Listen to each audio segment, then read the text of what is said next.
per il grande contributo dato nel combattere il terrorismo e la criminalità organizzata, le conferiamo la cittadinanza quale riconoscimento per aver dato lustro e prestigio al nostro Paese, con l'auspicio che molti giovani possano seguire il suo esempio.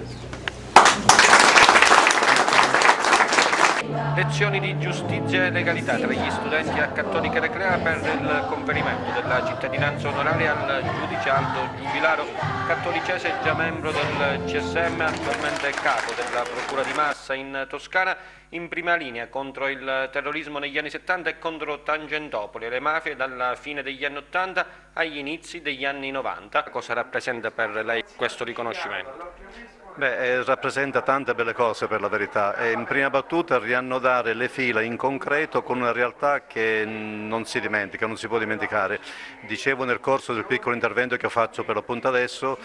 che una parola fin troppe volte usata e spesso sfruttata non se ne avverte fino in fondo, diciamo, il significato se da quando non si trova in una circostanza come questa, cioè quello delle radici, perché ciascuno di noi alla fin dei conti è per quello, sul momento, per quello che è stato nella vita, per quello che sono stati i suoi inizi, per quello che è stato il suo percorso di vita. E il mio percorso di vita io l'ho cominciato con Cattolica e allora si tratta a questo punto di, come dire, rendere evidente, rendere palese, nel momento in cui uno fa una sorta di bilancio di se stesso, quelle che sono state le proprie origini. Il giovane Aldo Giubilaro aveva un sogno di diventare magistrato, non solo con caparbietà, studiando, impegnandosi, con la sua grande intelligenza, la voglia di arrivare, non solo è arrivato ad essere magistrato, ma ha raggiunto anche le vette, essendo stato nominato anche al Consiglio Superiore della Magistratura. È stata una bellissima esperienza, ho incontrato una scuola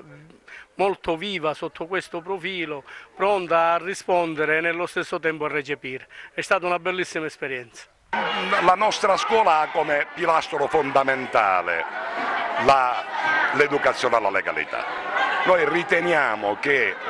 in una democrazia come la nostra, in una nazione come la nostra, in un luogo come il nostro, senza la legalità non c'è democrazia, non c'è libertà. La presenza del procuratore Giubilaro rappresenta per i ragazzi una testimonianza diretta